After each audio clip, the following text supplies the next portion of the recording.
Hello বন্ধুরা, একদিন mister বিড়াল সকালে হাঁটছিল। হঠাৎ কাদার মধ্যে এক লক্ষ্মী পেঁচাকে পড়ে থাকতে দেখে তার প্রতি সে করুণা হলো এবং তাকে সে তার কোলে তুলে নিয়ে বাড়ির দিকে রওনা হলো।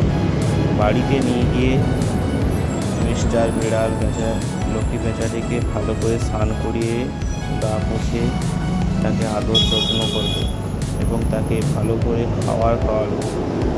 এরপর তারা দুজনে রীতিমতো খাবার খেয়ে গা হাত গরম করে এবং তারা ঘুমিয়ে পড়ল এবং তাকে আদর করে ঘুম পাড়িয়ে দিচ্ছিল এবং দুজনের মধ্যে ভালোই খেলা খেলছিল বাড়িতে এবং তাকে নিয়ে বাইরের পরিবেশে ঘুরছিল এবং তাকে তার উপযুক্ত পরিবেশে মিস্টার বিড়াল ফিরিয়ে দিয়ে তাকে টাটা বাই বাই জানালো। ভালো থেকো বন্ধুরা। তোমরা যদি মাকে ভালোবেসে থাকো তাহলে এই ভিডিওতে একটি লাইক করো।